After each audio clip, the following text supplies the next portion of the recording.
நவராத்திரியோட 3வது நாள் சக்கரை பொங்கலும் காராமணியும் தான் பார்க்க போகிறோம். ஸோ அதுக்கு ஃபஸ்ட்டு பார்த்திங்கன்னா 1 டம்ளர் பச்சரிசி எடுத்து கழுவி நல்லா க்ளீன் பண்ணி எடுத்துக்கிறேன். 1 டம்ளர் அரிசிக்கு 3 டம்ளர் அளவு தண்ணி அப்படிங்கிறத ஊற்றி எடுத்துக்கலாம். ஸோ 3 டம்ளர் அளவு நம்ம தண்ணி ஊற்றுறோம் அப்படிங்கும்போது நல்லா குலைவாக நல்லா தலைன்னு பொங்கல் வந்து தயாராகி கிடைக்கும். அதுக்கப்புறம் அது குக்கர் போட்டு மூடி போட்டு விசில் போட்டு ஒரு 3 விசில் விட்டு எடுத்துக்கோங்க. காராமணி சுண்டலை ஊற வச்சு எடுத்து வச்சுருக்கேன்.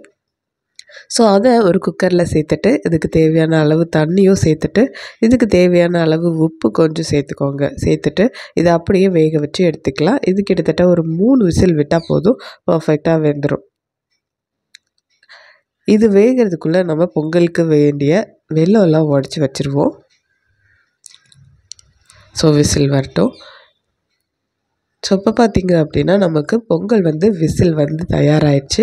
இப்போ இது கூட தேவையான அளவு வெல்லம் போட்டுக்கோங்க. அதாவது ஒரு டம்ளர் அரிசிக்கு 3/4 டம்ளர் வந்து வெல்லம் வந்து கரெக்டாக இருக்கும். இது கூட கொஞ்சமாக உப்பு சேர்த்துக்கோங்க. கொஞ்சம் முந்திரி, திராட்சை, ஏலக்காய் தூள் இதெல்லாம் சேர்த்துட்டு நல்லா கிளறி விட்டுருங்க. ஸோ அவ்வளோதான், சூப்பரான தழன்னு ஒரு பொங்கல், சர்க்கரை பொங்கல் தயாராகிடுச்சு. இப்போ காராமணியை தாளித்து விட்டுடலாம். ஸோ எப்பவும் போல் எண்ணெய் ஊற்றுறீங்க,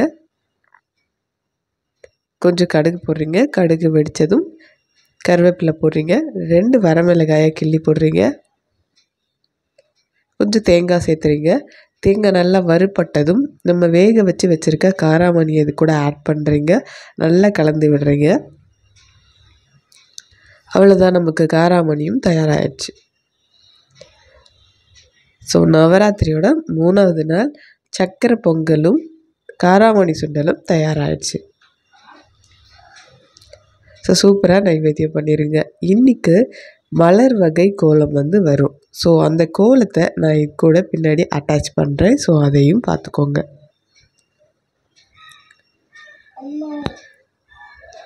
ஓகே, தேங்க்யூ.